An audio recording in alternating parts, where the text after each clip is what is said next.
মিয়ানমারের নিয়ন্ত্রণ নিয়েছে দেশটির সামরিক বাহিনী। 1 বছরের জন্য জরুরি অবস্থা জারি করা হয়েছে। গ্রেফতার করা হয়েছে অং সান সুচি, প্রেসিডেন্ট এবং অন্যান্য রাজনৈতিক নেতাদের। ভারপ্রাপ্ত প্রেসিডেন্টের দায়িত্ব নিয়েছেন মিয়ন্ত সোয়ে, তবে আইনসভা, নির্বাহী বিভাগ এবং বিচার বিভাগের ক্ষমতা নিয়েছেন সেনাপ্রধান। জরুরি অবস্থা শেষ হলে নতুন নির্বাচনের মাধ্যমে বিজয়ী দলের কাছে ক্ষমতা হস্তান্তরের ঘোষণা দিয়েছে সেনাবাহিনী এবং সেনা অভ্যুত্থানের নিন্দা জানিয়েছে বিশ্বের বিভিন্ন দেশ। এরকম একটি প্রেক্ষাপটে আজকে আমরা মিয়ানমার কু এই শিরোনামেই কথা বলবো। আপনারা জানেন যে এই অনুষ্ঠানে আমরা চলমান ঘটনা নিয়েই আলোচনা করে থাকি। প্রত্যেক দিনই আমাদের দেশের নানান ইস্যু নিয়ে কথা বলে থাকি, পক্ষে বিপক্ষে নানান মতামত থাকে। কিন্তু আজকে মিয়ানমার কু এই শিরোনামে যে কথাই বলবো না কেন, আমরা এই দেশটি সম্পর্কে খুব কি বেশি জানি, যদিও আমাদের সীমান্তবর্তী একটি দেশ। 2017-এর পর থেকে সাধারণ মানুষ এই দেশটির নাম একটু একটু জানে রোহিঙ্গা ইস্যুর কারণে। অনেকের কাছে মিয়ানমার নামটি স্পষ্ট নয়, বরং বলে রোহিঙ্গা।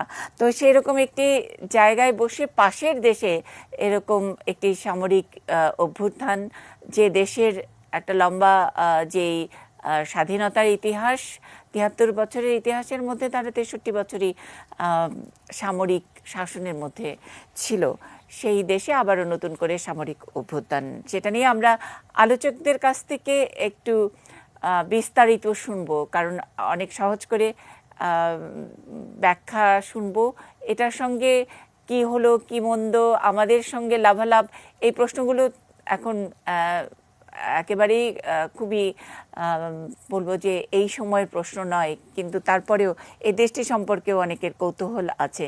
কৌতূহল মেটানোর জন্য যারা আছেন আমাদের সঙ্গে আজকের এই আলোচনায়, মাসুদ করিম আছেন সাংবাদিক, সিনিয়র সাংবাদিক। আমরা নর্থ সাউথ বিশ্ববিদ্যালয়ের প্রফেসরিয়াল ফেলো এবং সাবেক পররাষ্ট্র সচিব শহীদুল হককে পেয়েছি শাহবিনাম খান, তিনি জাহাঙ্গীরনগর বিশ্ববিদ্যালয়ের অধ্যাপক এবং আন্তর্জাতিক বিশ্লেষক।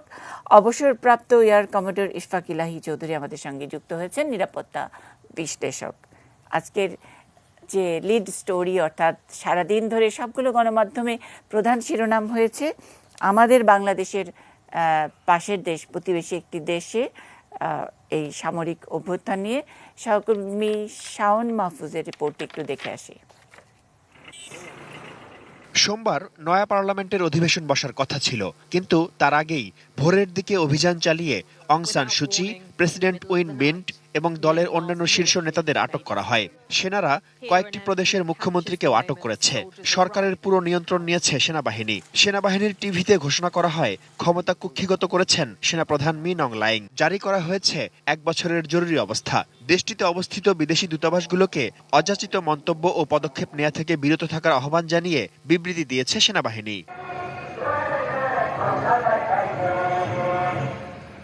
রাজধানী নেইপিদো, প্রধান শহর ইয়াঙ্গুন সহ দেশব্যাপী সেনা টহল জোরদার করা হয়েছে।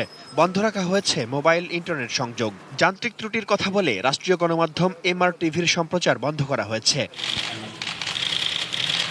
গত 8 নভেম্বরের নির্বাচনে দ্বিতীয়বারের মতো ব্যাপক সংখ্যাগরিষ্ঠতা নিয়ে ক্ষমতায় আসে অং সান সুচির দল national league for democracy NLD। কিন্তু নির্বাচনে কারচুপি হয়েছে দাবি করে দেশটির সেনাবাহিনী ও তাদের সমর্থিত বিরোধী দল union solidarity and development party. নতুন করে নির্বাচন আয়োজনের দাবি জানায় তারা। দাবি আমলে না নিলে সংবিধান বিলুপ্ত করার হুমকি দেন সেনাপ্রধান মিন অং লাইং। তৈরি হয় সামরিক অভ্যুত্থানের আশঙ্কা। এমন প্রেক্ষাপটে জাতিসংঘ ও পশ্চিমা দেশগুলো উদ্বেগ জানালে একদিন আগেই সংবিধান মেনে চলার আশ্বাস দিয়ে বিবৃতি দেয় সেনাবাহিনী।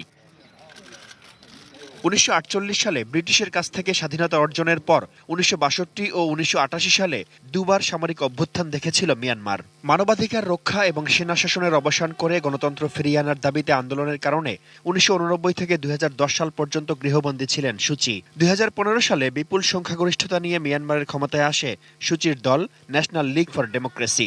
বাস্তববাদী এই রাজনীতিবিদ নিজের দেশে জনপ্রিয় হলেও রোহিঙ্গা ইস্যুতে বিসর্জিত হয়েছে সুচির সব অর্জন। Shaon Mahfuz, desk report, ATN news. আমি একটু শহীদুল হক আপনার কাছ থেকে একটু শুনতে চাই। আমি যে শুরুতেই বলেছি যে আজকে আমরা আলোচনাটি একটু সহজ করে সহজ মানুষদের জন্য হাজির করবার চেষ্টা করব। আপনার কাছে যদি একেবারেই আহ, সাধারণ একেবারে বাচ্চাদের মতো হয়তো প্রশ্ন, কেমন এই দেশটি, যে দেশটি 48-এ স্বাধীনতা পেল ব্রিটিশদের কাছ থেকে, তারপর থেকে প্রায় লম্বা সময়, অর্ধেকেরও বেশি সময় আম, তারা সামরিক শাসনের মধ্যে থাকলো, কেন, কারণটি কি? ধন্যবাদ। আমার আপনার প্রশ্নের প্রেক্ষিতে আমার মনে পড়ছে যে আসলে মিয়ানমার দেশটা কেমন, এটা অনেকেই লিখেছেন, বেশ কিছু বই আছে, তার মধ্যে সবচেয়ে স্ট্রাইকিং বই খুব রিসেন্টলি বেরিয়েছে, the hidden history of Burma, এবং সেখানে খুব সুন্দর করে ওইটা রিভিউ ফরেন অ্যাফেয়ার্সে করেছে। আমি বলছি কেন আমি এটা টানছি, ওখানে সেবাস্টিয়ান রিভিউ করেছে এবং রিভিউ করতে যে টাইটেল দিয়েছে দ্য মিয়ানমার মিরাজ। তো এটা থেকে বোঝা যায় যে আপনার ধূম্র জাল তৈরি করে একটা মানে এসে মিরাজ বেরিয়ে একটা ঘোলাটে একটা পরিবেশ। এটা হলো মিয়ানমারের মানে আসল রূপ। আরেকটা জিনিস হলো মানে বার্মিজদেরকে বলে they are very docile, very humble, but highly cruel. এই তিনটার কম্বিনেশন একটা জাতিতে হয়েছে। তো এইটা হলো মিয়ানমার। আর এখন মিয়ানমার আপনারা জানেন একসময় ব্রিটিশদের অধীনে ছিল, এবং সেই সূত্রেই কিন্তু যে আমাদের এখান থেকে যে রোহিঙ্গারা গেছে, এইটা কিন্তু ওই 1800 সালে যখন ব্রিটিশ এটাকে অ্যানেক্স করলো, তখন আমাদের বিহার, উড়িষ্যা, বেঙ্গল থেকে ধান চাষ করবার জন্য মানুষ নিয়ে গেছে। এইভাবেই কিন্তু এই এলাকার পরে অবশ্য রোহিঙ্গারা নতুন একটা এথনিক গ্রুপ হিসেবে ইমার্জ করেছে। তো ওই দেশটা আমি মনে করি আমার কাছে সবসময় একটা মিরাজের মতো মনে হয় আর কি। এক আর দুই নম্বর হলো ওনারা আলোচনায় যেটা বলেন, মানে আমরা নরমালি একটা, জি, আমি আপনার কাছে জানতে চেয়েছি যে আপনি অনেকবার করে গেছেন, পররাষ্ট্র সচিব থাকাকালীন সময়ে অনেকবার করে গেছেন, অনেক এই রোহিঙ্গা ইস্যুতে অনেক আপনার অনেক ইস্যু নিয়ে তাদের সঙ্গে নেগোশিয়েট করতে হয়েছে। সুতরাং আমরা যদি মিয়ানমার মিরাজ এইভাবেই ব্যাখ্যা করব, নিজের অভিজ্ঞতাও তো স্যার নিশ্চয়ই এখানে একটু যোগ করবেন তার সঙ্গে। আমি বলছি তো সেই জায়গা থেকে বললে, যখনই আমরা নেগোসিয়েশন করেছি, নেগোসিয়েশনে কিন্তু ওনারা খুব হাম্বল থাকেন, খুব কাইন্ড থাকেন, সবকিছু স্বীকার করে নেন। তো তারপরে যে যখন বাস্তবায়ন করার প্রশ্ন আসে, তখন ওনারা ভুলে যান, বলে যে না, এটা তো আসলে আমরা স্বীকার করেছিলাম, কিন্তু এটা আমাদের সিনিয়র কমান্ড মানছে না আর কি। তো এইটা এরকম একটা ধূম্রজালের মধ্যে নেগোসিয়েশন গুলো চলেছে। তো আর ওই দিক থেকে আমার মনে হয় যে দেশটা এরকম ডিটাচ থাকতে পছন্দ করে কেন? জি জি যে স্যার, এরা এত ডিটাচ থাকতে পছন্দ করে কেন? মানে এরা কোনো কিছুর মধ্যে, সবকিছুর মধ্যে এক ধরনের শেকি, একটু ভীতির মধ্যে সব সময় থাকে, এই গেলোর মতো একটা ভয়ের মধ্যে থাকে কেন এটা? আচ্ছা, এর পিছনে ইতিহাস আছে। মিয়ানমার আসলে sandwich between India and China, ওই জিওগ্রাফিটা আপনার দেখতে হবে। এবং মিয়ানমারটা সবসময় এই দুই বৃহৎ শক্তি, সেই আজ থেকে 200 বছর 300 বছর আগে ওয়াচ করতো। মিয়ানমার চায়না ইন্ডিয়াকে করতো এবং ইন্ডিয়া চায়নাকে করতো। এটা নিয়ে অনেক বইটুই লেখা হয়েছে, কিভাবে এই বর্ডারিং রিজনগুলো বিচরণ ক্ষেত্র ছিল বাইদের। তো তারপরে যখন ব্রিটিশরা মানে 3টা যুদ্ধ করে 1800 সালে দখল করে নিল, তখন থেকেই ওদের এই একটা বিদেশিদের প্রতি বিতৃষ্ণা জেগেছে, যেটা পরবর্তীতে এই মঙ্করা খুব করে ফ্যানিং করেছে, যে মানে বাইরের লোকই খারাপ, তো এদের দরকার নেই। এখন ওনাদের 135টা এথনিক কমিউনিটি আছে, তাদেরকে নিয়ে ওনারা কি করবেন? বাট এরকম একটা ফিয়ার ফ্যাক্টর ওনাদের মধ্যে সবচেয়ে কাজ করে। আর আরেকটা বিষয়, খুব যেহেতু আপনি বললেন যে গল্পের আকারে বলতে, সেটা হলো যে ওরা মনে করে যে বাঙালিরা অনেক স্মার্ট। এইটা ওদের একটা পারসেপশন আছে, ওটা আমাকে বলেছেও তারা ইনফর্মালি, যে তোমরা তো অনেক বুদ্ধিমান, চালাক শব্দটা ব্যবহার করেছে, আমরা তোমাদেরকে বুঝতে পারি না। তো ফলে এই একটা মিসট্রাস্ট জন্ম হয়েছে।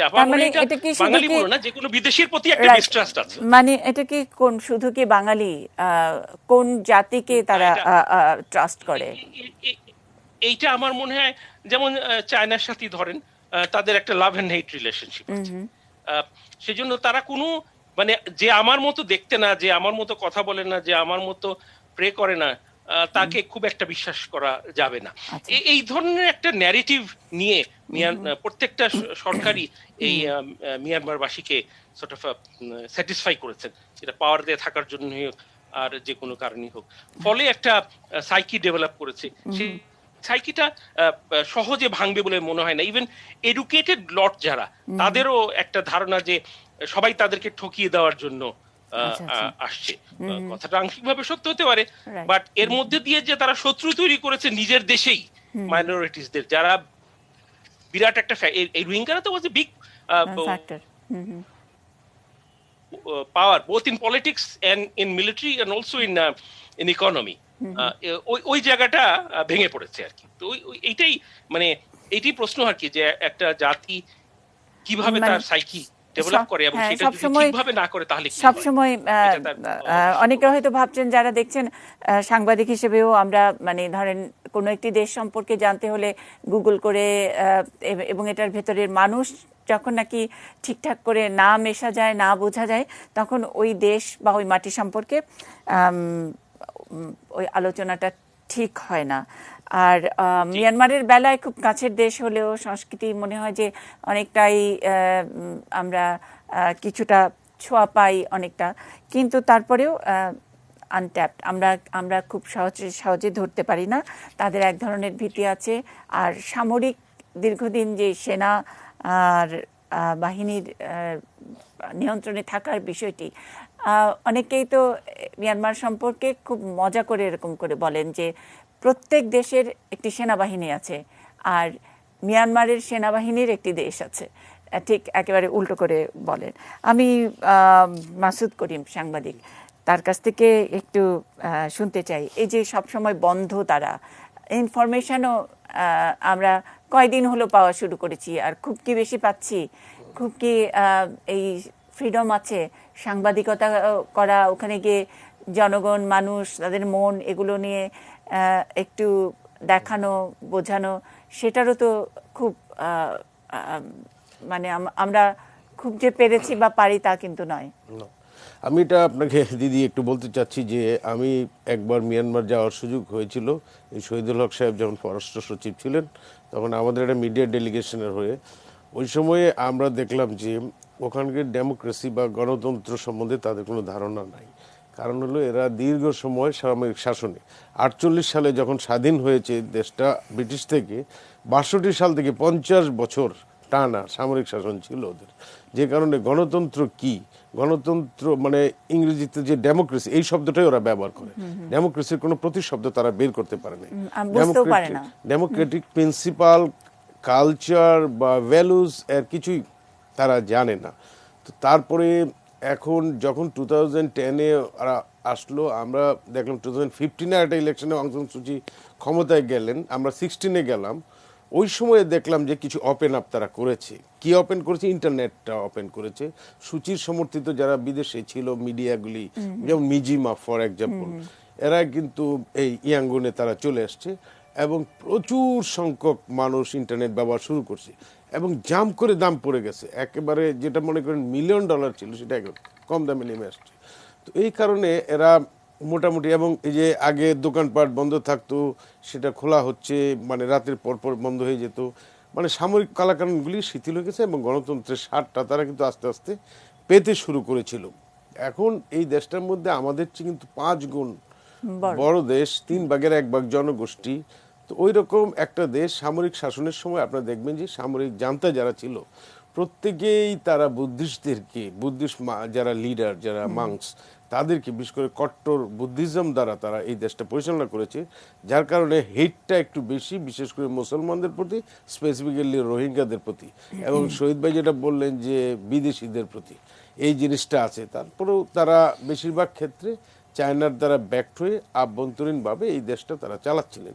হয়তো অর্থনৈতিক কারণে, ইনভেস্টমেন্টের প্রয়োজনে আর্মি কিছুটা শিথিল করেছিল এবং সেই কারণেই গণতন্ত্র ঢুকেছিল, কিন্তু ব্যাক বাই মিলিটারি, বিকজ ওখানকার কনস্টিটিউশনে একটা 1/3 হইল মিলিটারি মানে সংরক্ষিত আসন, আর হলো যে ওখানকার কয়েকটা গুরুত্বপূর্ণ মন্ত্রণালয় যেগুলি সিকিউরিটি ফোর্সেস আছে, for example defence ministry, for example border ministry, for example whom interior ministry বা ইমিগ্রেশন, এই সমস্তগুলি হলো সেনাবাহিনীর জন্য সংরক্ষিত। তাহলে বোঝা যাচ্ছে যে ক্ষমতা যেটা, পাওয়ারের শক্তি, এই পুরাটাই কিন্তু নিয়ন্ত্রণে ছিল। অন্যান্য মন্ত্রণালয়গুলি সামাজিক মন্ত্রণালয়গুলি ছিল, এবং এটা লং টাইম মানে একটা ধীরে ধীরে আস্তে আস্তে সিভিল গভর্নমেন্ট এবং মিলিটারির মধ্যে একটা বৈরী সম্পর্কের রূপ লাভ করলো, যেটা আমরা দেখলাম যে এইবার শুধু না, আমরা যখন 2016-এ গেলাম তখন দেখছি কিন্তু ট্রাস্টের অভাব মিলিটারির মধ্যে এবং সিভিলিয়ান সুচির গভর্নমেন্টের মধ্যে, এনএলডির মধ্যে। এনএলডি প্রচুর আসন পেয়েছে, ম্যান্ডেট পেয়েছে। এইবার এটার একটা চূড়ান্ত বহিঃপ্রকাশ ঘটলো। এই কারণে আমি বলবো যে ইলেকশনটা হলো নভেম্বর মাসে 8 তারিখে। ইলেকশনের আরো বেশি মেজরিটি পাওয়া গেল সুচির পার্টি, কারণ এই পার্টিটাই শুধু প্রো পিপল, প্রো ডেমোক্রেটিক, আর ওরা হলো এসপিডিসি যেটা, সেটা হলো প্রো মিলিটারি পার্টি, ওরা আসন কম পেল। তো এটার মধ্যে সেটাই মানতে পারেনি এই নভেম্বরের ইলেকশনের রেজাল্টের পর থেকেই। না, এটা অফিসিয়ালি তারা মানতে পারেন নাই, কিন্তু মানে তারা যেটা বলতেছে যে একটা ভুল ভোটার লিস্ট হয়েছে, যেখানে 110 মানে মিলিয়ন 1 কোটি ভুল ভোটার। তারা কিন্তু অরিজিনাল কারণটা হলো এটা তো আছে, এটা হয়তো ভুল, হয়তো নামের ভুল, ভুল খুব বড় ধরনের ম্যাসিভ রিগিং হয়েছে, এটা কেউ বলছে না।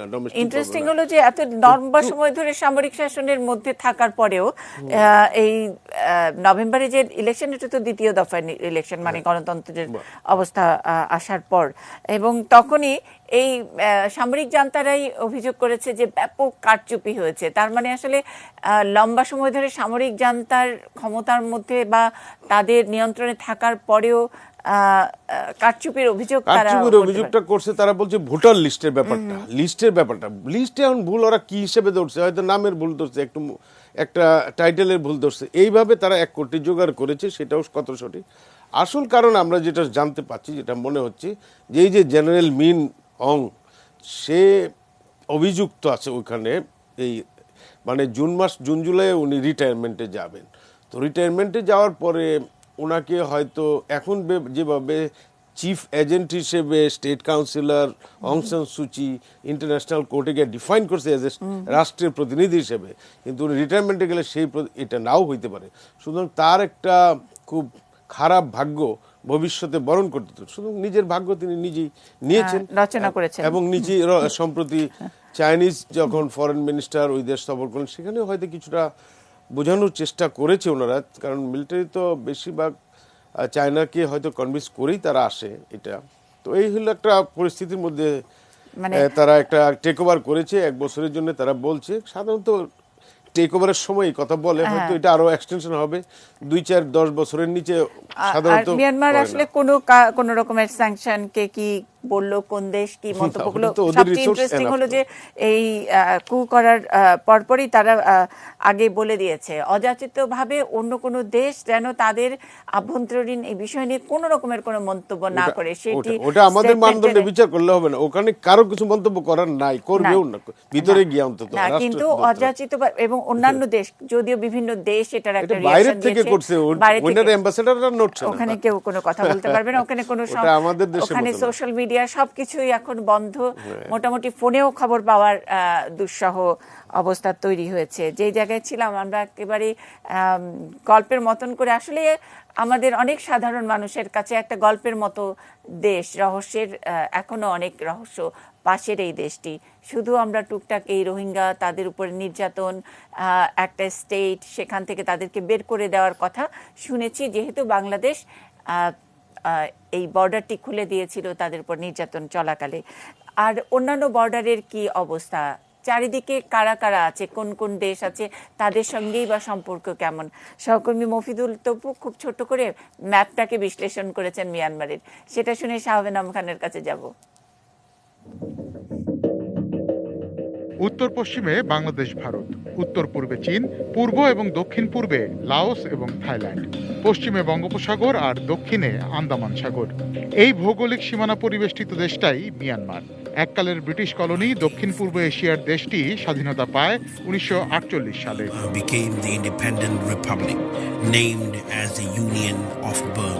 মাত্র 14 বছরের গণতান্ত্রিক শাসন, এরপর 1962 থেকে আজ পর্যন্ত প্রত্যক্ষ ও পরোক্ষ সামরিক শাসন।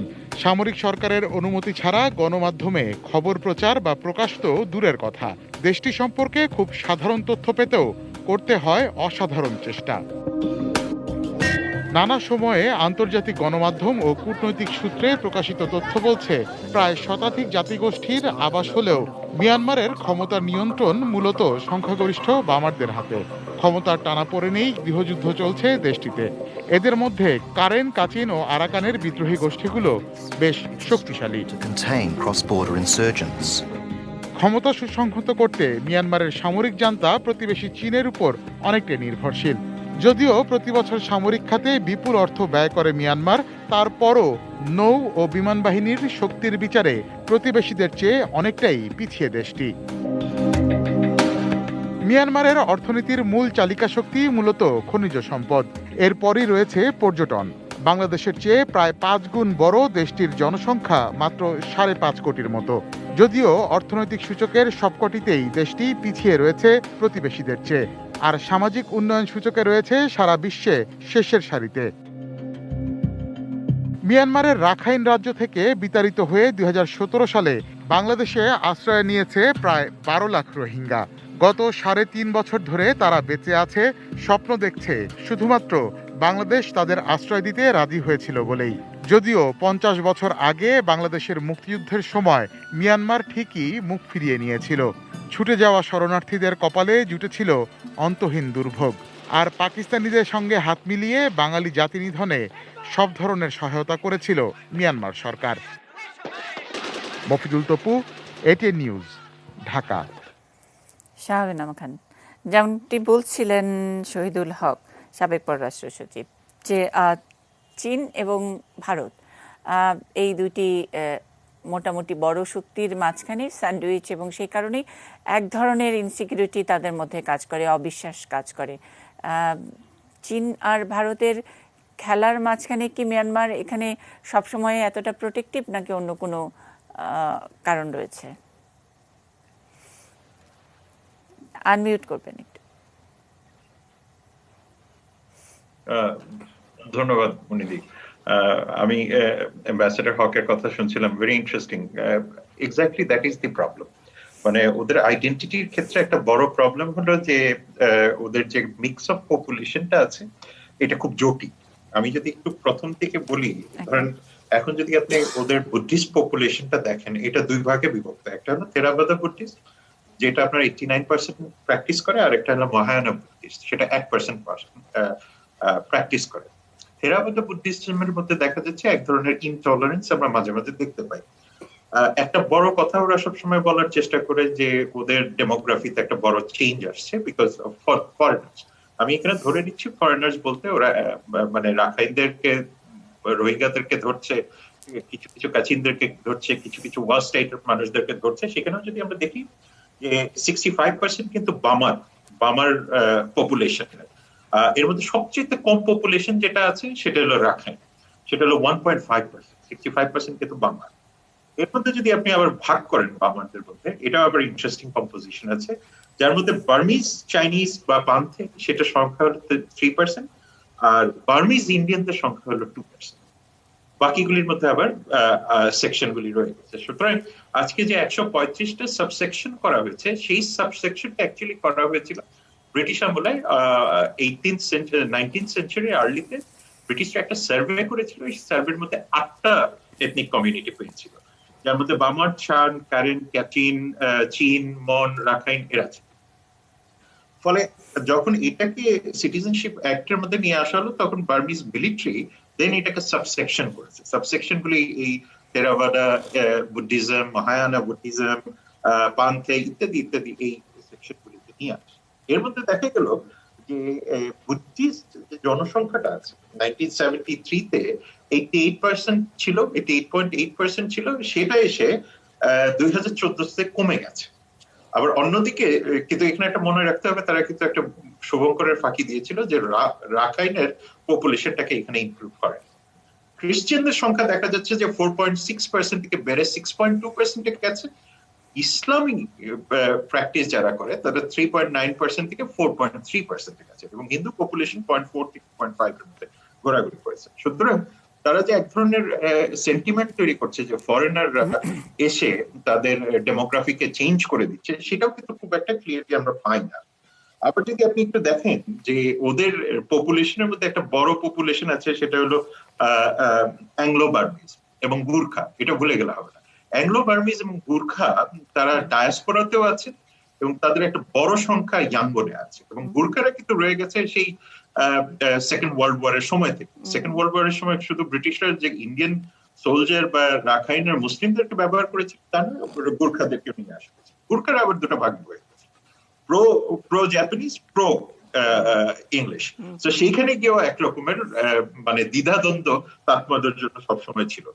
কয়েকটা বই যদি আপনারা খুব খেয়াল করে দেখেন, যে বার্মা ইন রিভল্ট, এই বইটা যদি দেখেন বার্টিন লিন্ডলার, বা আপনি যদি ল্যান্ড অফ জেড দেখেন, কিংবা আপনি গ্রেট গেম ইস্ট, এই জায়গাতে যেটা অ্যাম্বাসেডর হক বলছেন, সেটা কিন্তু গ্রেট গেম ইস্টের মধ্যে কিছুটা রিফ্লেক্টেড হয়েছে।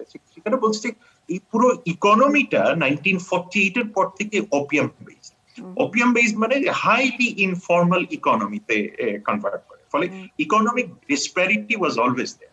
আমি যদি আরেকটু ফিরে যাই আমাদের দর্শকদের জন্য, মানে 1550 থেকে যদি 1581 সালটা দেখেন, সেই সময় ছিল বার্মিজ কিং বুইনাং। বুইনাং কিন্তু প্রথম বার্মিজ কিং যে ঈদ উল ফিতর এবং ঈদ উল আজহা। একটু বিরক্ত করব আপনাকে, 1550 থেকে 1581। হ্যাঁ, এই জায়গায় আবার আমি ফেরত দেব আপনাকে। ছোট্ট বিরতির পরে 1550 থেকে 1581 এই জায়গায় আবারও ফিরবো। নিশ্চয়ই থাকবেন আমাদের সঙ্গে।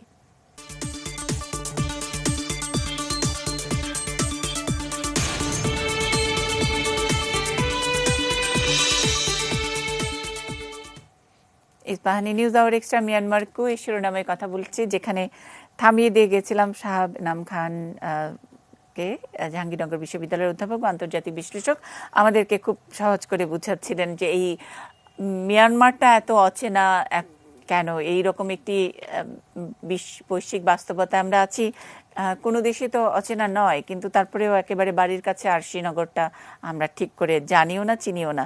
1550 থেকে 1581। তো সেই সময়তে যখন ঈদ উল আজহা বা ঈদ উল ফিতরটা হতো, সেটার উপর একটা ব্যান দেওয়া হয়। এই ব্যানটা করা হয় এই কারণে যে মুসলমানরা তখন স্লটার করতেন, মানে প্রাণী স্লটার করতেন, যেটা বুদ্ধিস্ট ফিলসফির সাথে ছিল না, কিন্তু হিন্দু প্র্যাকটিসের সাথে আবার সেটা সামঞ্জস্য ছিল বলে হিন্দুদের সাথে একটা কো এক্সিস্টেন্স তখন তৈরি হয়। কিং বোধপায়া যখন আসলেন, তিনি কিন্তু 4 জন মুসলিম সেইন্ট, মানে তখন সেইন্ট ছিল না, স্কলার ছিল, যাদেরকে উনি এক্সিকিউট করেন, এবং এক্সিকিউট করেন এই কারণে যে তারা পোর্ক খাওয়ার বিরুদ্ধে ছিল। পরবর্তীতে কিন্তু কিং অ্যাপোলোজাইজ করেন, এবং অ্যাপোলোজাইজ করে ক্ষমা প্রার্থনা করে তাদেরকে সেইন্ট। এরপরে যখন আসে, এরপরে একটু এগিয়ে গেলে আমরা দেখবো যে ইন্ডিয়ান স্ট্যাচুটরি কমিশন, যেটাকে সাইমন কমিশন বলা হয়, 1920, সেখানে কিন্তু তারা স্ট্রিক্টলি বলে, সেই রিপোর্টে বলা হয় the right of free warship এই জিনিসটা ছিল না রাখাইন। সুতরাং সেই রিপোর্ট, ব্রিটিশদের সেই রিপোর্টটা কিন্তু ক্লিয়ারলি বলে যে, অর্থাৎ মুসলমানদের যে রাইট টু প্র্যাকটিস রিলিজিয়ন, বা খ্রিস্টিয়ানদের বলেন বা অন্যান্য যে ধর্মগুলি আছে, সেগুলির কোনোটারই ছিল না বলে রিপোর্টে এটা আসে।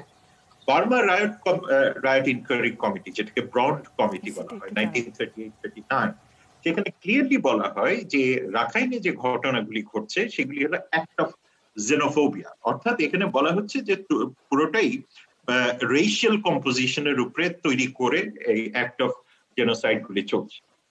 1948-49 এর যে কমিউনিকেশন গুলি আছে ব্রিটিশদের, সেই কমিউনিকেশন গুলির মধ্যে ক্লিয়ারলি দেখা যায় যে এই যে রাখাইনের যে সিচুয়েশন গুলি ছিল, সেইগুলি যে বার্মা বা ইয়াঙ্গন, তখন ইয়াঙ্গনকে কেন্দ্র করে যে পলিটিক্সটা ছিল, সেই পলিটিক্স এর জন্য এটা খুব একটা গুরুত্বপূর্ণ জায়গা ছিল না। এই কারণে ছিল না যে population was very less. On the other hand, আজকে যদি আমরা 50-100 বছর এগিয়ে আসি, 80 বছর এগিয়ে আসি, তাহলে দেখবো যে এই গত 3 বছর আগে বার্মা যে ভাষা শেখানো হয়, বার্মিজ ভাষার সাথে ইংলিশকে সেকেন্ড ল্যাঙ্গুয়েজ করা হয়, থার্ড ল্যাঙ্গুয়েজ হিসেবে এখন স্বীকৃতি দেওয়া হয়েছে চাইনিজকে। এই কারণে চাইনিজকে দেওয়া হয় যে এই যে চাইনিজ যে বলয়টা তৈরি হয়েছে, অর্থাৎ ইকোনমিক বলেন, মান্ডালয় থেকে শুরু করে ওয়া স্টেট, এই পুরো অঞ্চলটাতে একটা বড় রকমের Chinese trade and investment plus ethnic composition তৈরি হয়েছে, যে কারণে চীনের একটা বড় রকমের ভূমিকা এখন শুধুমাত্র যে বার্মিজ অর্থনীতি না, বার্মিজ এথনিক কম্পোজিশনেও চলে এসছে। আপনি যদি কয়েকদিন আগের রিপোর্ট খেয়াল করেন, ওয়া স্টেটে একটা ওয়া স্টেট রেবেল আর্মি যেগুলি আছে, ওয়া স্টেট আর্মি, যেটাকে আগে বলা হতো ইনসার্জেন্ট আর্মি, তারা তাদের মিলিটারি একাডেমি, এবং এই মিলিটারি একাডেমি খোলার পরেও তাৎপর্য কিন্তু সেটাকে বন্ধ করে। এখন প্রশ্নটা হলো যে তাৎপর্য তাহলে তাদেরকে বন্ধ করলো না। তো তার মানে দেখা যাচ্ছে যে এক ধরনের আমরা শিফট মানে ওদের এথনিক সোসাইটিতে দেখছি। এখানে আরেকটা জিনিস মনে রাখা দরকার, যদি আমরা ইতিহাস একটু দেখে থাকি যে বার্মিজ ইতিহাসের মধ্যে, তাহলে আপনি যদি একটু ফিরে যান যে 1958 প্রথম কু, এবং এই প্রথম কুটা যখন হয় তখন স্বাভাবিকভাবেই যে ডেমোক্রেটিক সিট যেটা ছিল, অর্থাৎ আজকে অং সান এর ফোরফাদাররা, তাদেরকে কিন্তু সেখান থেকে বিতাড়িত করা হয়। এরপরে অটোক্রেটিক গভর্নমেন্ট আসে 1958 থেকে 60, সেটা কিন্তু কেয়ারটেকার গভর্নমেন্ট। তারপরে কু আবার 1962 টু 1988 পুরোটাই ছিল অটোক্রেটিক রূপ, সেটাকে আবার কু করা হয়েছে। তো কু এন্ড মাল্টিপল কু কিন্তু ওদের পলিটিক্যাল সিস্টেমে বরাবরই ছিল। লাস্ট পর্যন্ত যেটা আসে 2015, যখন 2015-তে ইলেকশন হয়, মিলিটারি স্বাভাবিকভাবেই লার্জলি ডিফিটেড হয়। 2020-তে সাংঘাতিকভাবে। তার মানে কি অং সান সুকির কারণে সেটা হচ্ছে? Not necessarily. এই কারণে যে এক ধরনের সিভিল রেজিস্ট্যান্স তৈরি হচ্ছে। সিভিল রেজিস্ট্যান্সটা শুধুমাত্র যে মুসলমান বা বুদ্ধিস্টদের কেন্দ্র করে তা না, ইকোনমিক এম্পাওয়ারমেন্টের জায়গাটাও এখানে। আমার মনে হয় একদম মানে আপনি যে জায়গাটিতে আমাদের আলোচনাটা নিয়ে এসছেন, একেবারে ইতিহাস, কু করার ইতিহাস 58 থেকে ধারাবাহিক কুয়ের যে ইতিহাস, আর ঠিক এই মুহূর্তের কুটি কেন, সেটা নিয়ে আমি এক্স্যাক্টলি এই জায়গাতেই উত্তরটা আছে। উত্তরটা হলো ভাই, আমি একটু সুযোগ নেই, আমার সহকর্মী সাদাত হাবিবি সেতু একটু ফুটেজ, তথ্য এগুলো সংগ্রহ করে এইবারের কুটা এখনই কেন কু সেটা একটু বিশ্লেষণ করবার চেষ্টা করেছে। আমার মনে হয় আপনি ভুল অথবা ঠিক সেটা মূল্যায়ন করতে পারবেন। একটু দেখে নেই আমরা রিপোর্টটি, তারপর আমরা একটু নিরাপত্তা বিশ্লেষকেরও কথা শুনবো।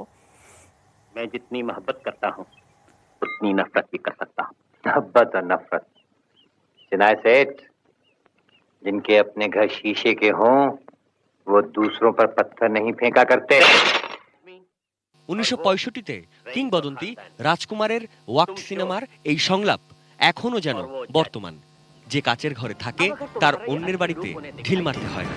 তবে কি সোমবার সূচিকে এমনই বার্তা দিল চীন? গোটা দুনিয়া যখন অং সান সুচি আর গণতন্ত্রের বন্দিদশায় ক্ষুব্ধ, তখন চীনের আশা নিজেদের ঘর ঠিকই সামলে নেবে মিয়ানমার। মিয়ানমারকে চীন বন্ধুপ্রতিম প্রতিবেশী হিসেবেই দেখছে। তাদের বক্তব্যে কোনো ধরনের উদ্বেগ আশঙ্কা নেই। অথচ 2020-এর শুরুর দিকে চীনা প্রেসিডেন্ট শি জিনপিং তার মিয়ানমার সফরকে আঞ্চলিক ভূ রাজনীতির জন্য একটা গুরুত্বপূর্ণ ঘটনা হিসেবে চিহ্নিত করেন।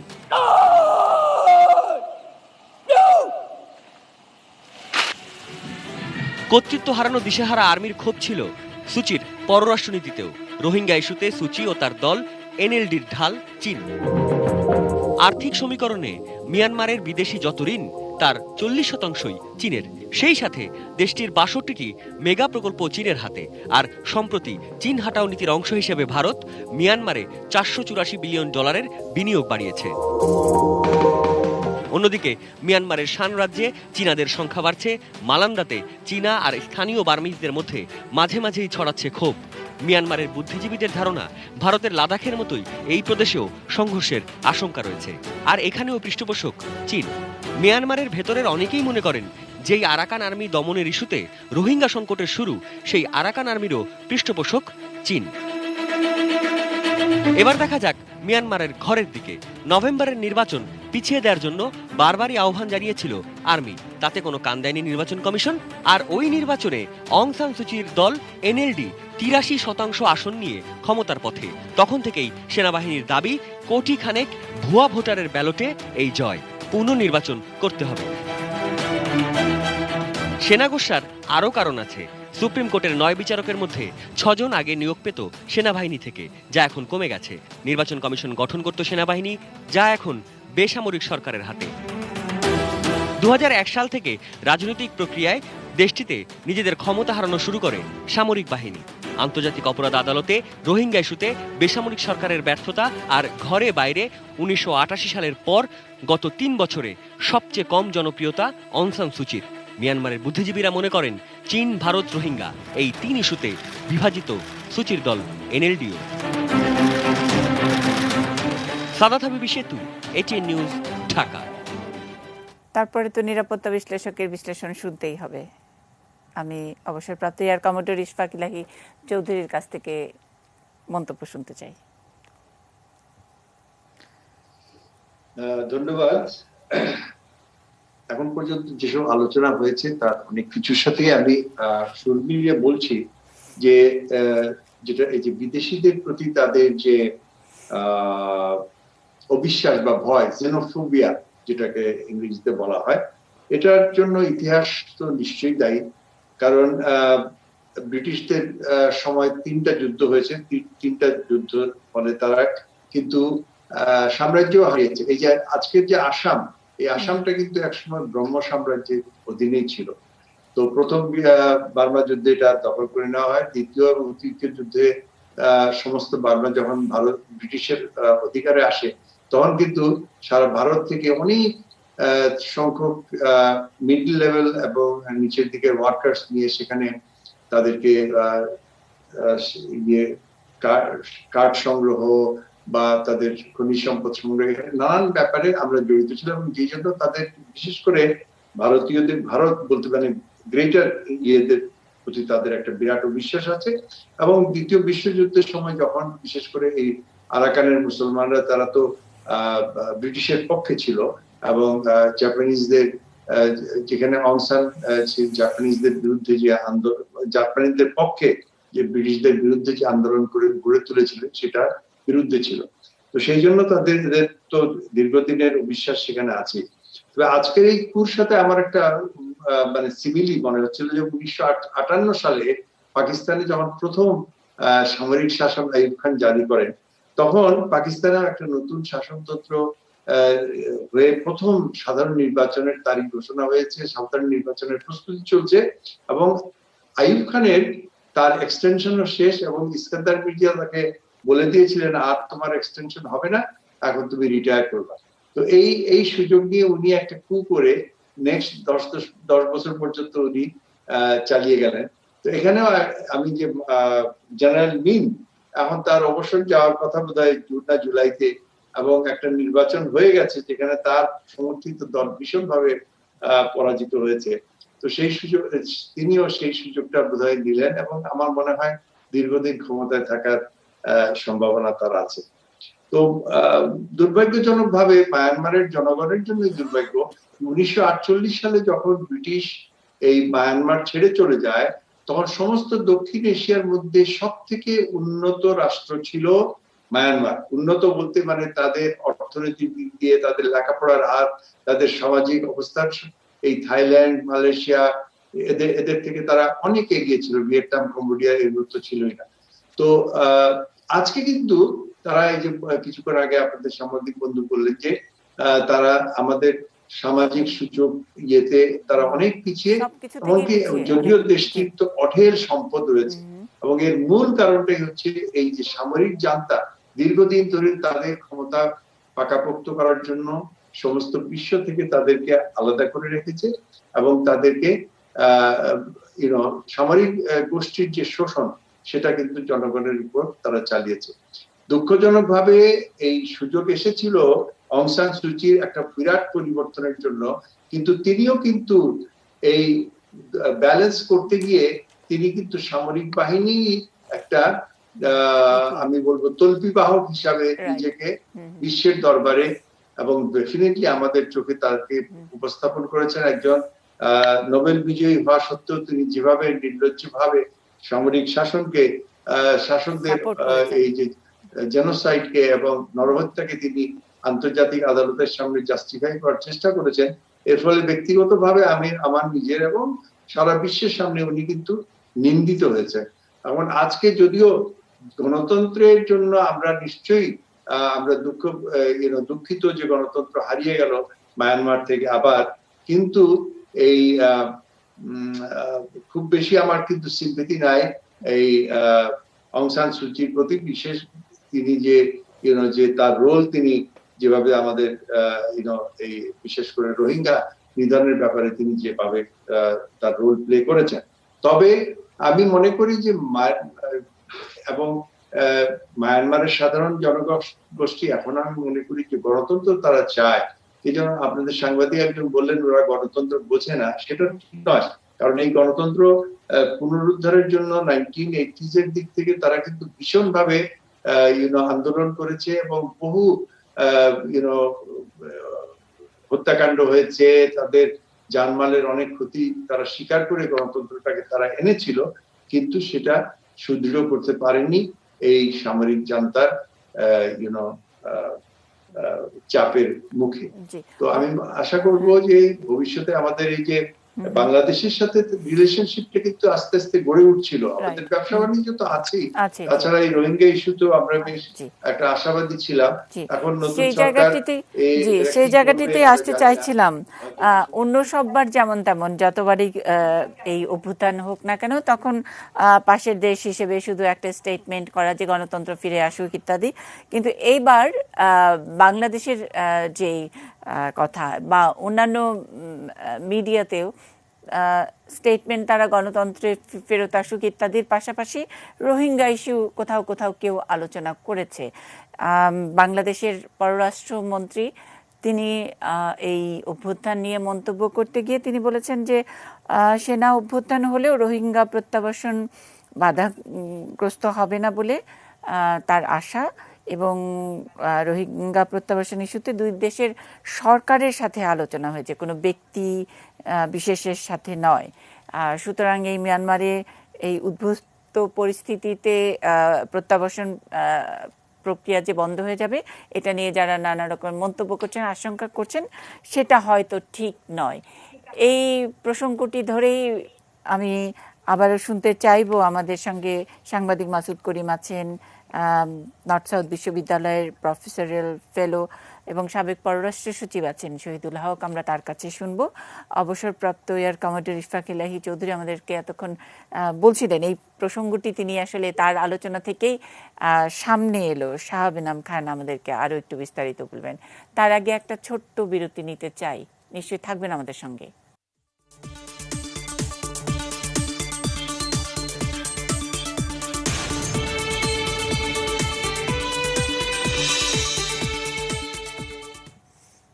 নিউজ আওয়ার এক্সট্রায় মিয়ানমার কো শিরোনামে আমরা কথা বলছি।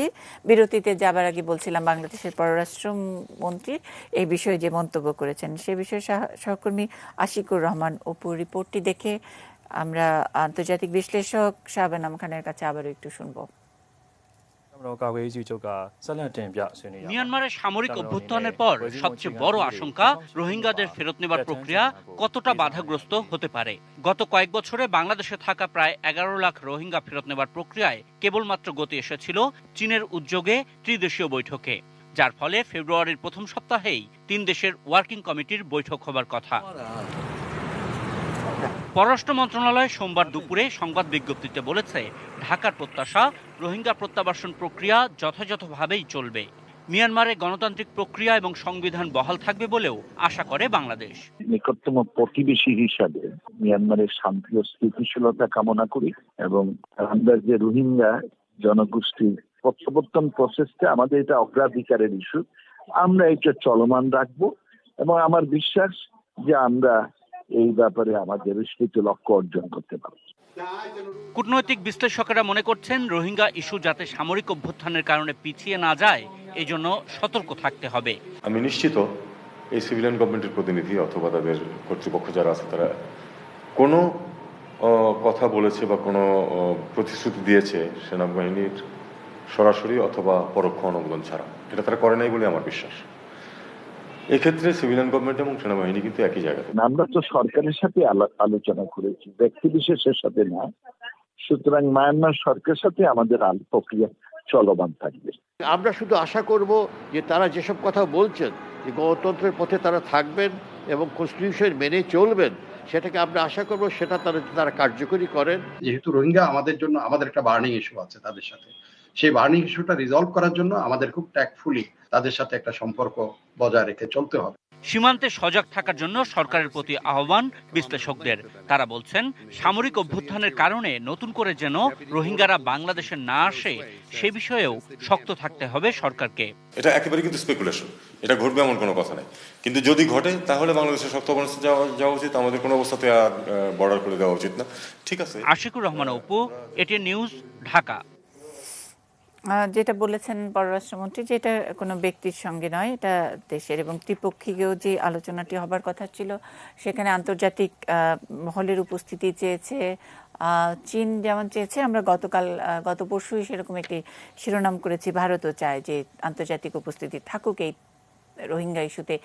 ত্রিদেশীয় বৈঠক বা মিয়ানমারেও তাদের উপস্থিতি চেয়েছে।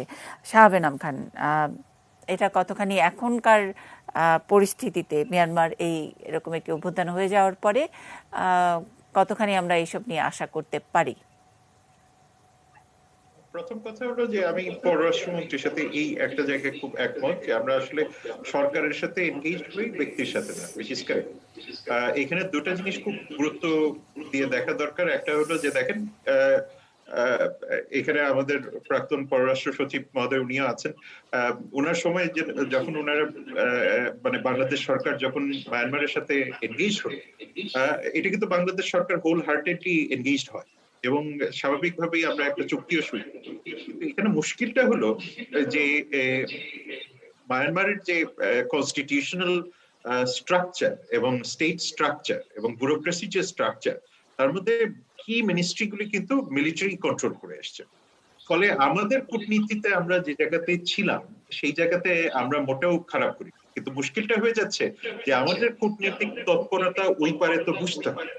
ফলে তাদের যেহেতু 25% পার্লামেন্টারি সিট মিলিটারির কাছেই আছে এবং কি মিনিস্ট্রিগুলি মিলিটারির কাছে আছে, আলটিমেটলি ডিপ্যাট্রিয়েশনের একটা সিংহভাগ কিন্তু এই মিলিটারি কন্ট্রোল করে, ডিসিশনগুলি মিলিটারির কাছ থেকে আসে। ফলে এই জায়গাতে অং সান সু কি কিংবা মিলিটারিকে আলাদা করে দেখার কোনো সুযোগ।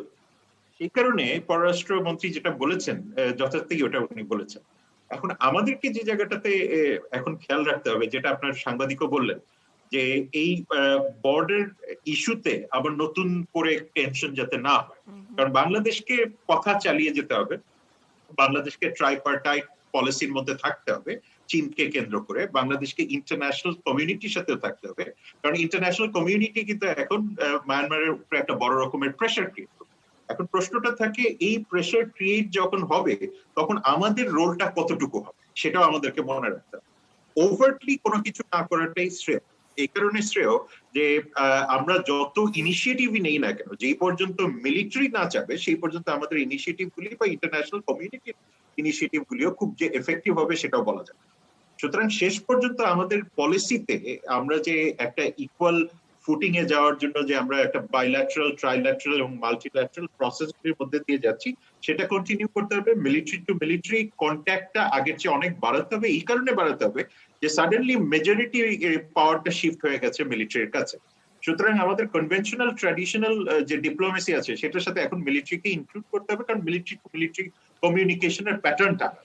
সুতরাং সেই জায়গাতে আমাদেরকে সজাগ থাকতে হবে এবং আমাদের যে পররাষ্ট্র নীতিতে আমরা যেভাবে এনগেজড হচ্ছি সেই এনগেজমেন্টের জায়গাগুলিতে অন্যান্য অ্যাক্টরদেরকেও এখন একটু একটু নিয়ে আসা দরকার। যেমন রোহিঙ্গা নিজেদেরকেও নিয়ে আসা দরকার, তাদের ভয়েসটাও এখানে আনা দরকার। কারণ at the end of the day এটা মানে অ্যাম্বাসেডর হকও একসময় বলেছেন যে আলটিমেটলি এই প্রবলেমটা তো সলিউশন করতে হবে মায়ানমার। সুতরাং মায়ানমারের যারা জনগোষ্ঠী আমাদের এখানে আছে তাদেরকে একটা ভয়েস দেওয়া দরকার এবং তাদের বক্তব্যগুলিও আনা দরকার।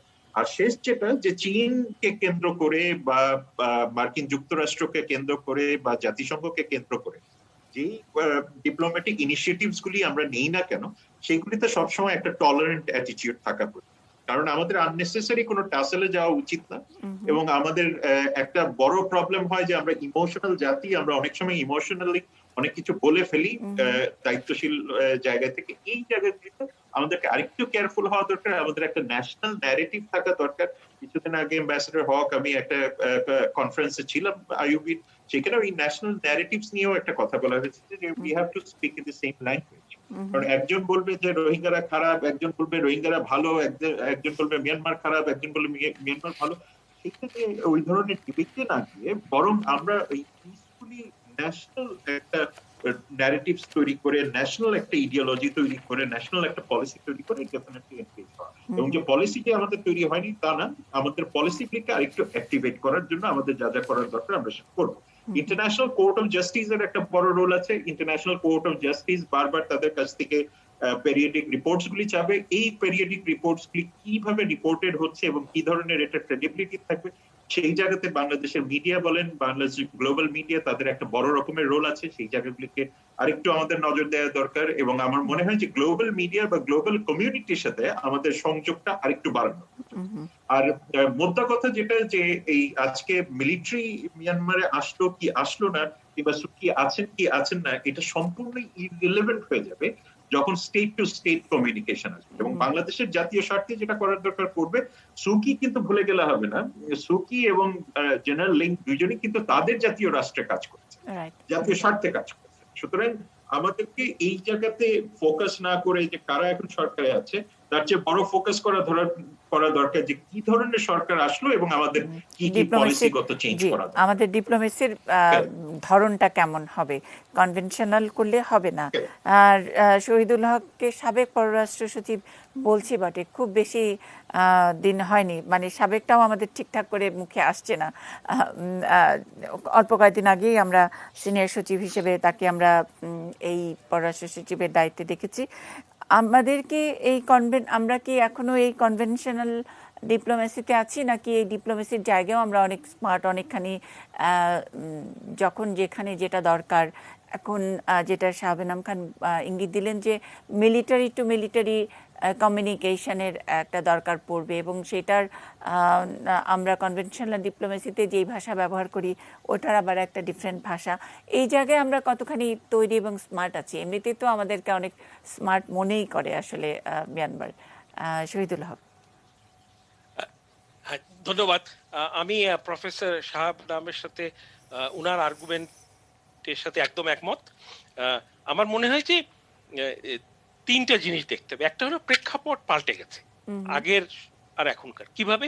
একটা জেনোসাইডের বিষয়টা ঘটেছে, একটা বাইডেন গভর্নমেন্ট এসছে, এইটা আমার মনে হয় যে সুতরাং একটা টিউরিং ফরেন পলিসি অ্যাপ্রোচ করবে, এবং আমার মনে হয় পররাষ্ট্র মন্ত্রণালয় করেছে। আরেকটা হলে এই যে একটা কু হলো, এটার কনসিকুয়েন্সেস কি হবে। একটা হতে পারে বিজনেস অ্যাজ ইউজুয়াল, ওই সবাই বড় বড় কথা বলছে, পরে ওই ব্যবসাও চলবে, অস্ত্র বিক্রিও চলবে, সবকিছু চলবে, এটা হতে পারে। কিন্তু সেটা যদি হয় তাহলে তো মানে আমাদের হতাশা আরো গভীর হবে। আরেকটা হতে পারে না, সবাই শক্ত পজিশন নিলেন, একটা স্যাংশন দিলেন, আইসোলেট করলেন, যেটার ইম্প্যাক্ট একদম যে হবে না তা না।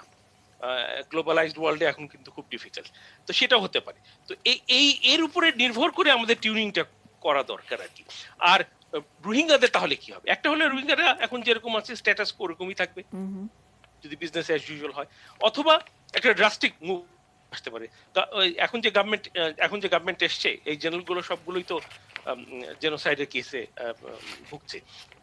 তো ফলে তারা ভাবতে পারে আচ্ছা let's show a big gesture, আমরা নিয়ে নিই এদেরকে, দেখানোর জন্য যে তোমরা অং সান সুচির উপর ভরসা করেছিলা, নোবেল প্রাইজ দিয়েছো, উনি তো কিছু করতে পারেনি, দেখো আমরাই কিন্তু এটা সমস্যা করে দিলাম।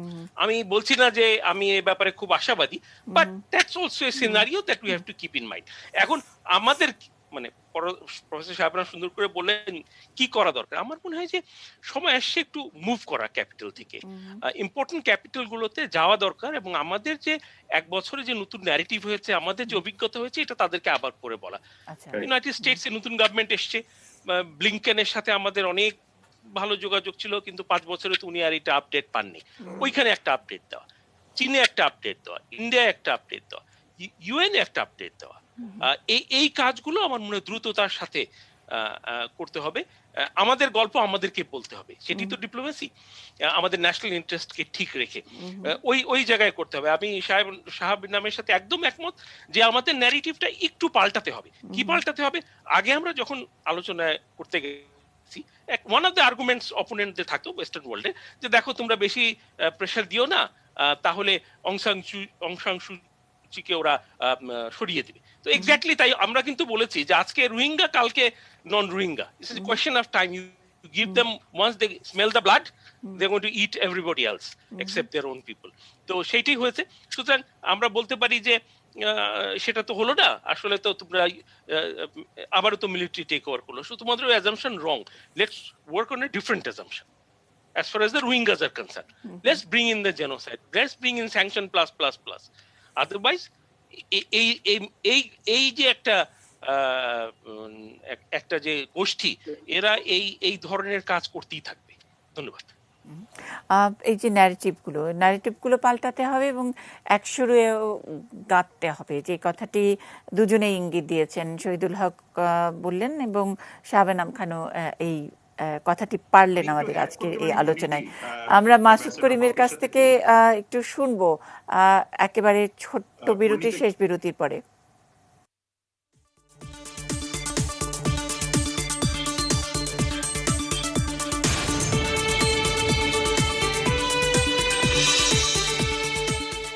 মিয়ানমার কু এই শিরোনামে আমরা কথা বলছি, যে বিরতিতে যাবার আগে যে আলোচনাটি হচ্ছিল, অর্থাৎ ন্যারেটিভ পাল্টাতে হবে এবং এই ন্যারেটিভটাও আসলে একসুরে গাঁথার দরকার আছে।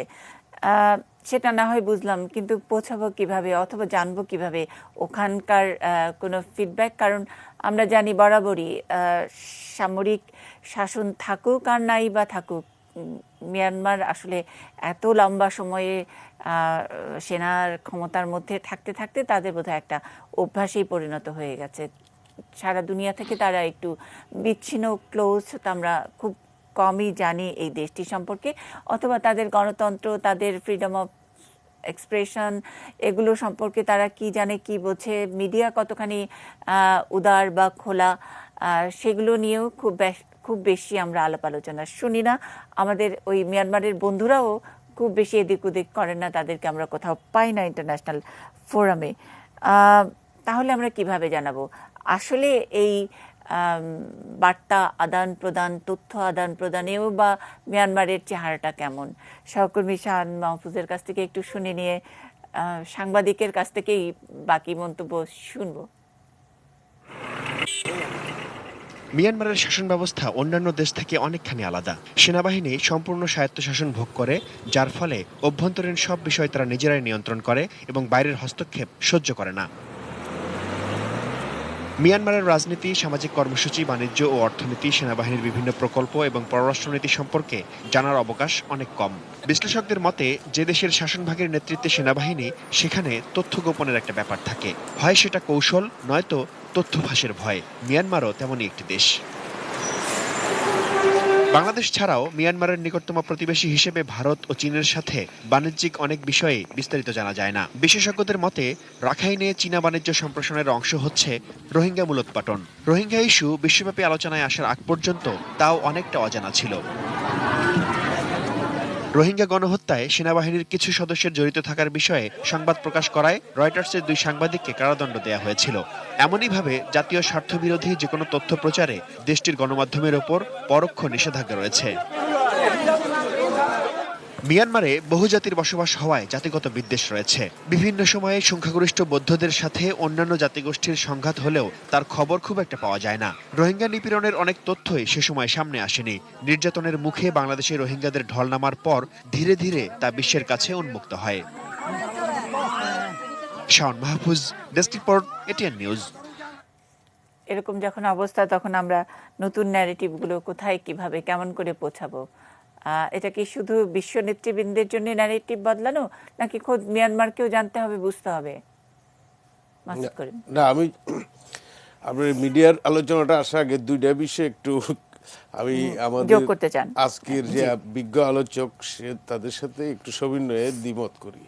দ্বিমত না, আমি বলবো যে জিনিসটার মধ্যে হয়তো আন্ডারস্ট্যান্ডিং এ বলছি। ইশফাক ভাই যেটা, ইশফাক আলাহি সাহেব বললেন যে গণতন্ত্রের জন্য ওনারা সংগ্রাম করেছেন, এটা আমি অস্বীকার করছি না। কিন্তু আমি বলছি গণতন্ত্রের সুযোগ তারা পেয়েছেন কম, গণতন্ত্রের ভ্যালুস সম্বন্ধে তারা পেয়েছেন খুব কম। কারণ একটা স্বাধীন হওয়ার পরে একটা বিগ টাইম তারা সামরিক শাসনের অধীনে ছিলেন। সে কারণে দেখবেন যে শুধু ভোট না, ভোট ছাড়াও যে ইনস্টিটিউশনগুলি বলতে কিছু নাই, লেখাপড়ার কোনো ইউনিভার্সিটি ওখানে নাই, স্বাস্থ্য ব্যবস্থা ভেঙে পড়েছে। সুতরাং এটা আমি কি করে বলবো যে এখানে আজকে যে পাওয়ার শেয়ারিং নিয়ে গ্রুপিংয়ের কারণে পাওয়ার শেয়ারিং আর্মি এবং সিভিলিয়ান গভর্নমেন্টের মধ্যে এখন তারা এটা টেক ওভার করে নিয়েছে এবং উনি যেটা বললেন যে লড়াই করে ওনারা গণতন্ত্র এনেছে, তাও কিন্তু ঠিক নয়।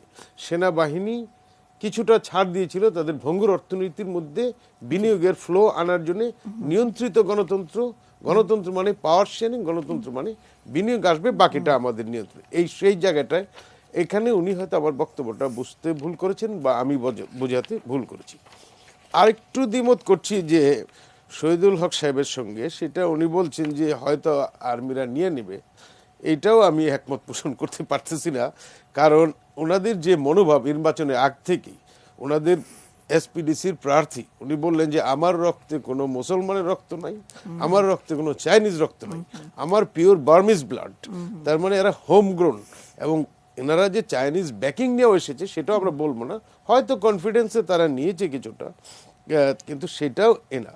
আরেকটা জিনিস হলো যে এখন যেটা হলো চায়না, ভারত, জাপান, আমরা ইভেন কি আমরা প্রিফার করি গণতন্ত্র, আমাদের স্টেটমেন্ট, সরকারি স্টেটমেন্টে আমাদের প্রিফার হয়তো ডেমোক্রেটিক গভর্নমেন্ট, সিভিলিয়ান গভর্নমেন্ট।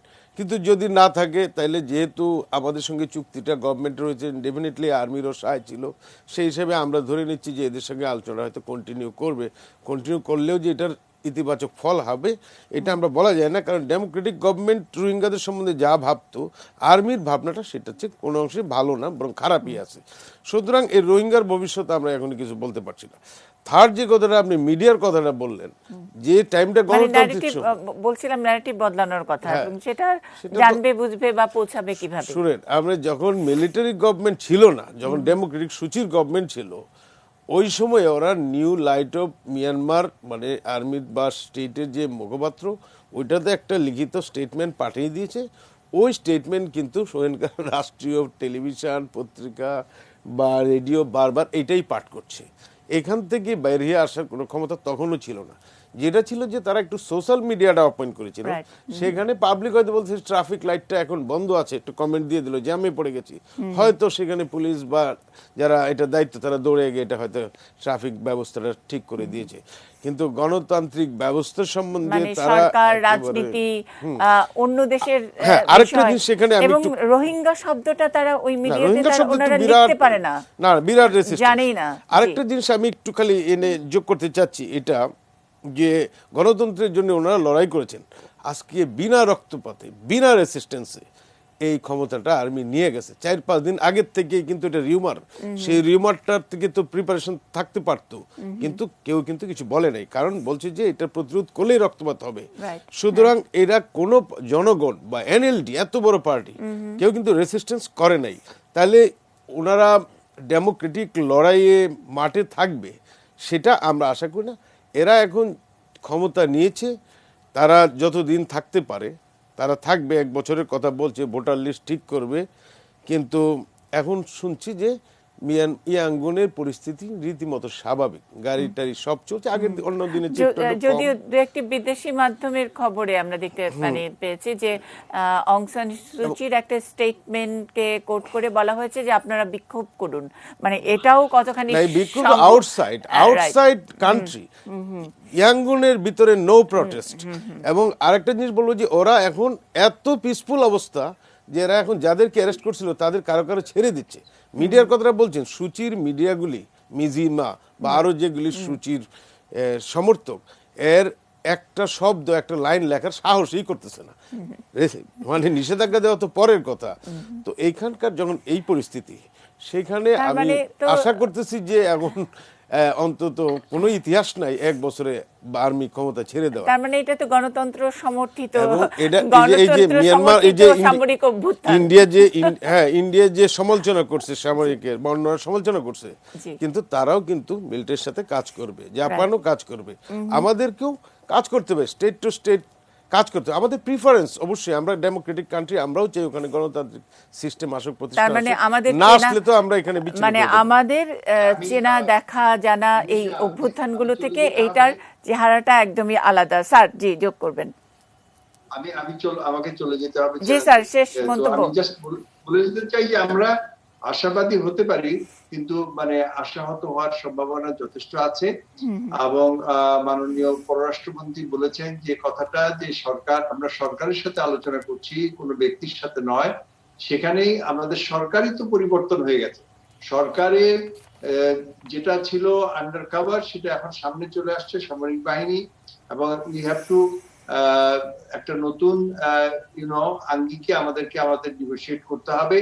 এবং এই যে আরেকটা জিনিস আমি মনে করি যে, যেটা যদি আমি বুঝে থাকি ঠিক হবে, অধ্যাপক শাহ আলম যে বলেছেন যে সামরিক টু সামরিক, now that is something very dangerous. You see, আমরা যথেষ্ট এই সামরিক বাহিনীকে বিভিন্ন পলিসি মেকিং এ ইনভলভ করে যে এক্সপিরিয়েন্স বাংলাদেশের হয়েছে, সেটা শুভকর নয়। সামরিক বাহিনী তার সামরিক দায়িত্বই পালন করুক। আমাদেরকে এক্সট্রা মিলিটারি ইনভলভমেন্ট কোনোভাবেই আমি মনে করি না বাংলাদেশ সেনাবাহিনী হওয়া উচিত। এবং এগুলো পররাষ্ট্র মন্ত্রণালয় তথা আমাদের সরকারের বিভিন্ন মন্ত্রণালয় এটা কাজ করবে।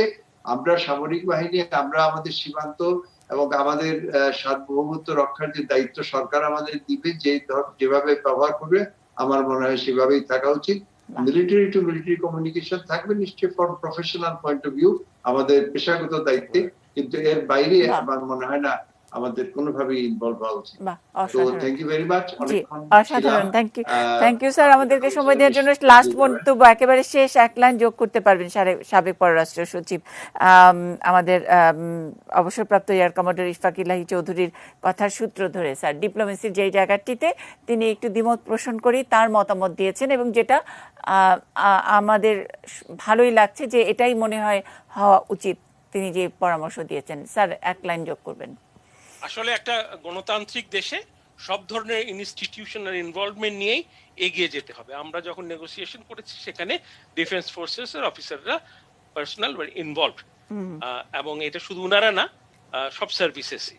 সুতরাং আমি মনে করি একটা হোলিস্টিক অ্যাপ্রোচ দরকার, কাউকে বাদ দিয়ে এই সমস্যার সমাধান হবে না। ওই জায়গায় আমি ওনার সাথে একমত নই। দ্বিতীয়ত হলো যে আমাদেরকে আশা রাখতেই হবে, বাট আশাটা একটা প্র্যাগমেটিক গ্রাউন্ডে যেন এস্টাবলিশ থাকে। এবং আসলে সাংবাদিক মাসুদ বোধহয় ভুল বুঝেছেন, আমি বলেছি দিজ আর সিনারিওস, কোনটা হবে কোনটা হবে না, that will also depend how things evolve. আমার মনে হয় যে আজকের আলোচনায় ভালো আলোচনা হয়েছে, কিন্তু will have to wait till the whole story of this coup gets unfolded, and কে কে ক্ষমতায় আসে সেটা দেখতে হবে। বিং অংলাই নিজেই বসেন নাকি পুরনো কোনো জেনারেলকে আনেন, এটাও টেনশনের কথা শোনা যাচ্ছে। তো সুতরাং ওইটা থেকেও প্রকাশিত হবে। আমি যতটুকু উনাকে চিনি, উনি বেশ একটু মানে রিজার্ভ মানুষ, একটু ইন্ট্রোভার্ট মানুষ। এখন নানা ধরনের ক্রিটিসিজমের মাঝখানে আছেন। দে মাইট গেট সামওয়ান, মানে যার এই 2000 সালের প্রথম দিকে যিনি ক্ষমতায় ছিলেন, তেনশুয়ে, হি ওয়াজ অলসো জেনারেল, সবার সিনিয়র।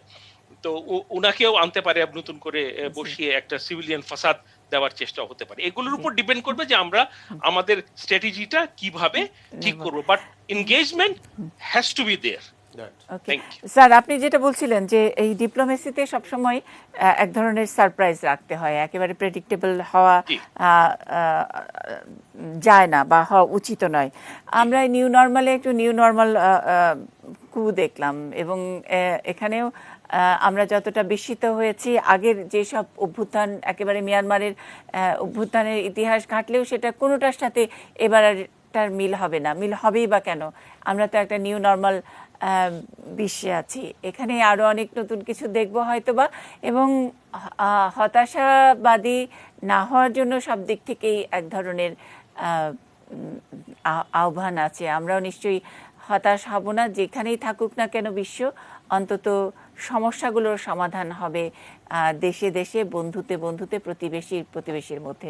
অনেক অনেক ধন্যবাদ আমাদের সঙ্গে থাকবার জন্য। আগামীকাল নতুন কোনো বিষয় নিয়ে দেখা হবে। ভালো থাকবেন সে পর্যন্ত।